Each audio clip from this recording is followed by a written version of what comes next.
Isso aí. Então, galera, o que aconteceu foi o seguinte, ó. Ontem, por volta aí era tipo 2 da tarde no horário de Brasília, tá? Você tá vendo ali embaixo, ó, tá marcado ali uma coisa chamada uma região ativa, tá?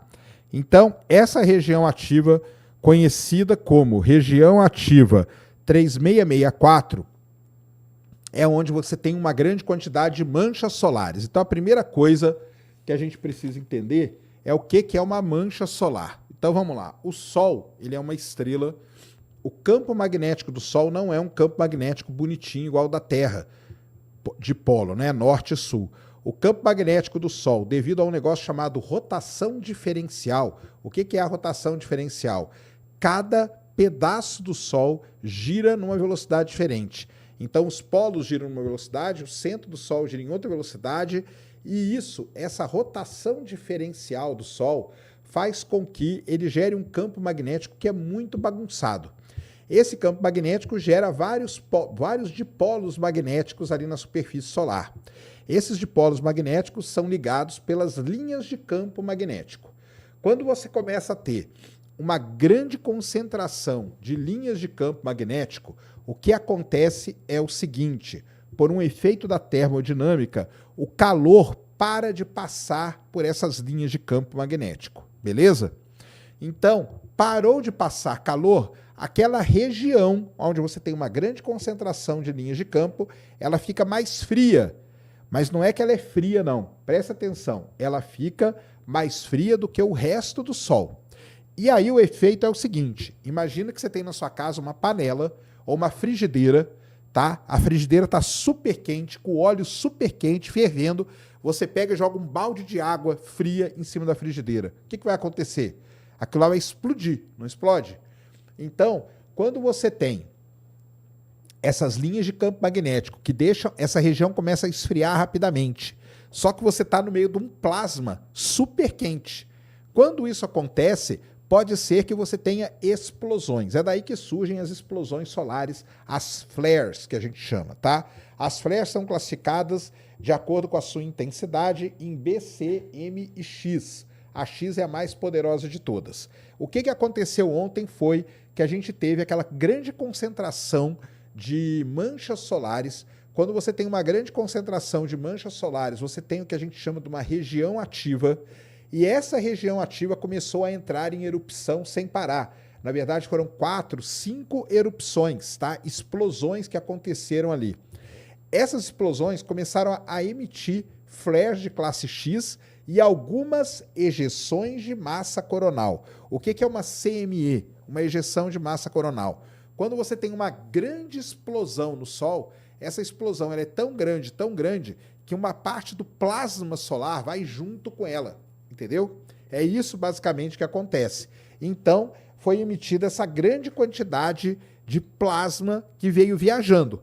Isso aí não começou ontem, né? Tinha explosões já que estavam acontecendo de classe M, de classe X e tudo mais, e ela veio viajando. Ela veio viajando, ela bate no campo magnético da Terra. Quando bate no campo magnético da Terra, gera-se então o que a gente chama de uma tempestade geomagnética. E que existem várias classificações: G1, G2, G3, até G5, tá? G3 é moderada, G4 e G5 são tempestades geomagnéticas severas. Então, olha só, alguns detalhes importantes para vocês, tá? Essa região ativa, que está marcada aí na figura que vocês estão vendo, cabem ali dentro dessa região ativa, só das manchinhas, 16 planetas Terra, tá? Essa região ativa, ela é 16 vezes maior do que o planeta Terra. Uma tempestade geomagnética G4, a última que aconteceu foi em janeiro de 2005, tá? Janeiro de 2005 foi quando aconteceu uma G4. O problema é que agora, nesse momento, 9h26 da noite, no horário de Brasília, nós estamos numa G5. E a G5, a última vez que aconteceu uma G5, anotem aí, foi na famosa The Halloween Storm, a grande tempestade de 31 de outubro de 2003. Isso quer dizer que, nesse momento que você está aí, eu estou aqui conversando com você, todos nós dando a mão aqui e orando ao Senhor para que não acabe com o planeta, é o seguinte: nesse momento, nós estamos passando pela maior tempestade geomagnética desde outubro de 2003. Nada mais, nada menos que quase 21 anos atrás. Então, a noite de hoje é uma noite histórica para quem trabalha, para quem estuda, tudo isso, tá? Uma noite histórica. Estamos passando por esse grande momento aí da física solar e do sistema solar, tá? Estamos no meio, nesse exato instante, de uma tempestade geomagnética classificada como o que o pessoal chama G5. O que vai acontecer com isso? Auroras pelo mundo todo. Então, nós já temos aí bastante relatos do que está acontecendo grandes relatos aí do que está acontecendo pela Irlanda, né? Então, Dublin, Irlanda, lá o pessoal tá vendo muita aurora. Tem páginas aí já no Twitter com um monte de foto de aurora, um monte mesmo. Então, desde que caiu a noite lá na Europa, principalmente no norte da Europa, já começou a ter muita aurora, muitas fotos de aurora bombando aí pelas redes sociais, tá? E agora o pessoal já está relatando auroras em Dublin, na Irlanda. Lembrando que ter aurora em Dublin não é algo assim muito fácil, não. Você precisa ter uma tempestade geomagnética para que isso possa acontecer, tá bom?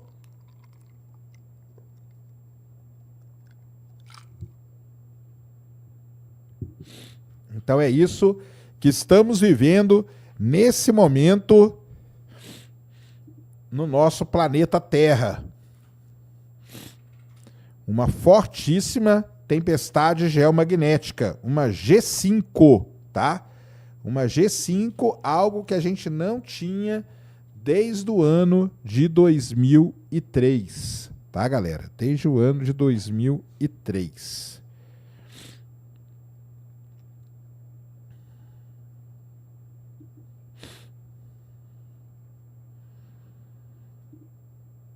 Deixa eu ver aqui o que mais a gente pode mostrar disso aí.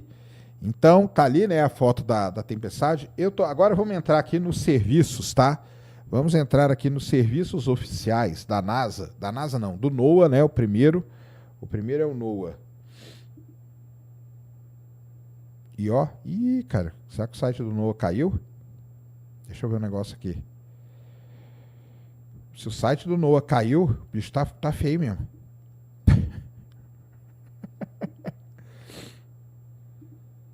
Tô achando que o site do NOAA caiu, cara. NOAA Dashboards. Ah, a Cláudia tá aí? A Cláudia tá. Tá pronta aí? Tô, preciso colocar você pra ouvir. Ih, pior que eu vi com esse fone aqui. Esse fone aqui tá muito ruim, cara.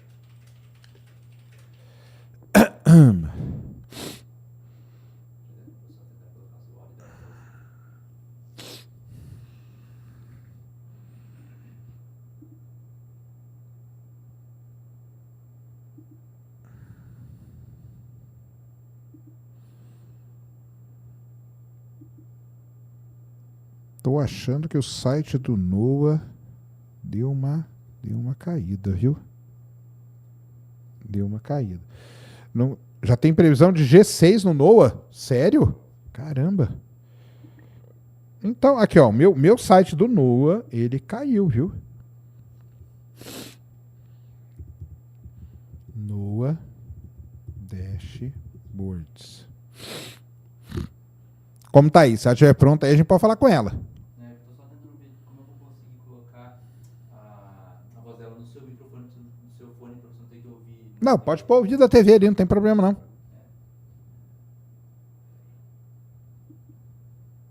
Pode pôr para ouvir da TV. Galera, nós estamos fazendo contato aqui com a grande Cláudia, tá? Lá direto do INPE. Beleza? Ela tava fazendo uma live agorinha no Insta dela, tá? Aliás, ela fez uma de tarde também. Tava fazendo uma live agorinha no Insta dela, falando Do que? Disso aí mesmo que está acontecendo, né? Porque no momento, ainda mais para ela que trabalha com isso, né? Então ela vai contar aí para a gente qual que é a expectativa, se ela já tinha passado por essa situação, né? Se ela já tinha passado por essa situação aí, ó. Estamos G5 mesmo, ó. G5 aí, ó. G5. Tá aí? Põe aí na TV. Pode pôr na TV. Vamos ver se vai dar certo.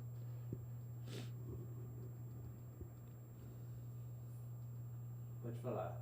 Tá me ouvindo, Cláudia? Tô te ouvindo, sim. Não, Opa! não sei se eu tô te ouvindo, eu tô te vendo aqui, mas tô te ouvindo, Saquete. Opa, eu também. Tudo. E você, como que tá? Essa tá deixando a gente aí felizão, hein? Tá Olha, agitada, né? Júlio, a gente tem é como se diz, um grupo no WhatsApp chamado Radiation Belts, e o grupo tá bombando, a gente tá felizão. Pesquisador é assim, né? A gente fica feliz quando a gente vê um fenômeno, né? Não, a gente não gosta do desastre, a gente gosta do fenômeno, tá? Então vamos lá. E não significa que G5 também seja um desastre, tá, gente? A gente espera que não, né? Mas o que a gente está vendo aí é uma novidade, né? Uma novidade para todos nós, que esperávamos só uma G4, e que de repente veio G4, G5 e estamos aí, pronto para o que deve vier aí, uma tempestade nova para a gente aí nesse ciclo, mostrando que esse ciclo veio para fazer história, tá? Você já tinha passado por uma G5, não?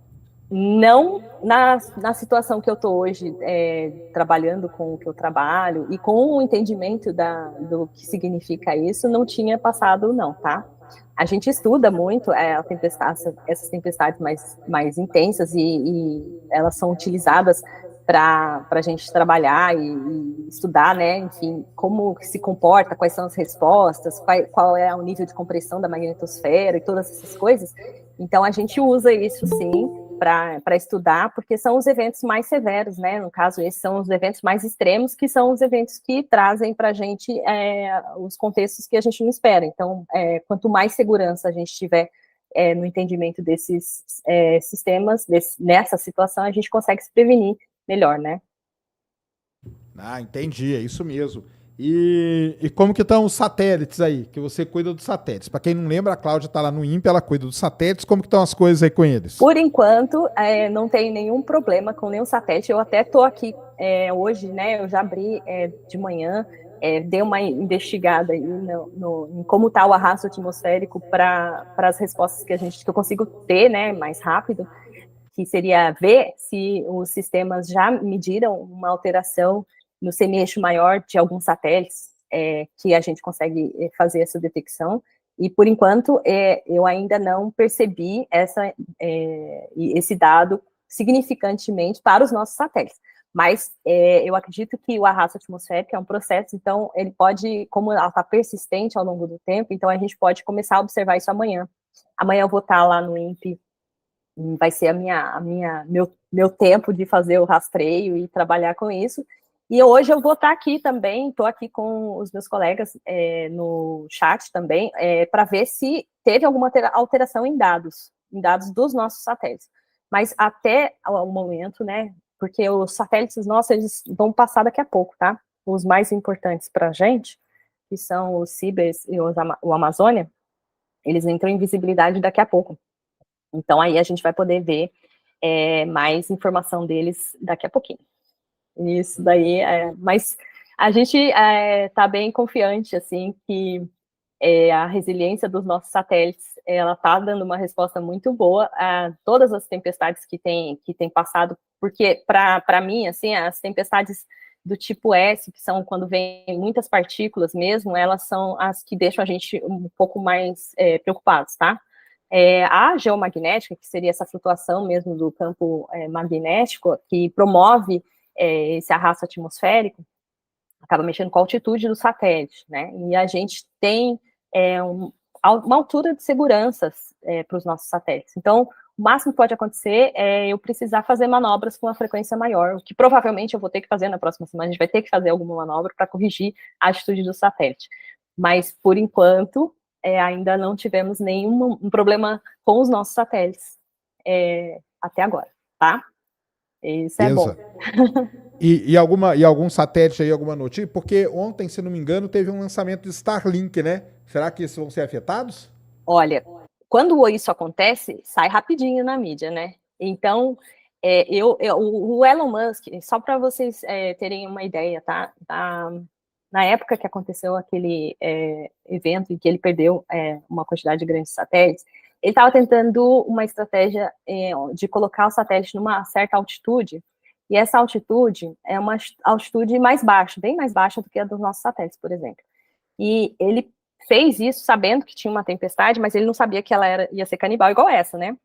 Então, por exemplo, a gente está aqui conversando, se você pegar e começar a observar lá os dados do LASCO e ver os detectores mesmo de ejeções, você vai ver que elas continuam acontecendo. Então, tá vindo aí uma atrás da outra, se bobear, como o site detectou ali, talvez até pelo menos 7, né, tempestades. Então, o que aconteceu é que isso aconteceu uma atrás da outra, e por ter vindo uma atrás da outra, ele não teve o que fazer, né? E aí, mas ele aprendeu uma coisa, né? Que é, quando ele for depositar os satélites dele, ele já colocar numa altitude mais alta, onde ele consiga ter uma resposta caso aconteça uma situação parecida, né? Então, a ideia é que, eu acredito, primeiro, ele já está colocando os satélites numa altitude maior, mas, sim, o efeito do arrasto atmosférico para a altitude dos satélites abaixo de 400 quilômetros é muito maior. Então, que é o caso deles. Então, ele, com certeza, vai precisar fazer manobras. Ele já faz bastante manobras, né? Eu acredito que ele vai ter que fazer algumas a mais. Os satélites menores, os satélites deles, com certeza sofrem mais do que os nossos. Não que a nossa área, o satélite sendo maior, ele tem a chance de ter um impacto maior, mas a altitude dos satélites dele é mais baixa. Então, a altitude do satélite dele sendo mais baixa, ele sofre mais com arrasto. Então, quanto mais alto, menos o arrasto, aí são outros fenômenos que são mais importantes. E aí, só para, já que eu não sei se você disse que está com problema no acesso ao NOAA, eles estão fazendo as medidas, né? E a última observada já mostra G3, então já mostra aí um relaxamento aí da resposta da magnetosfera, mas eu acredito que a gente vai ficar vendo essas oscilações, tá? Então, a gente tem G5 nas últimas 24 horas, mas a gente já tem agora a última observação G3, tá? E apareceu agora. E a de partículas, né, que seria as partículas na faixa de 10 MeV nesse momento, que é a única que está mais alta aí, significante. Para a gente, ela subiu, foi lá até S2, e agora ela está dando uma baixadinha, mas ela está mantendo ali ainda alta, e eu acredito que não vai abaixar tão rápido assim, né? É quase como se fosse mesmo um rio, né? Chega e vai demorar um tempo maior para relaxar, vai abaixando aos pouquinhos. O que acontece é que não é um fenômeno, não é uma coisa só que acontece, né? Então, essa compressão da magnetosfera, ao mesmo tempo que chega a partícula, ela faz com que ela comprima, aí perca também partículas do cinturão para o espaço. Então, tem uma dinâmica muito grande acontecendo nesse momento.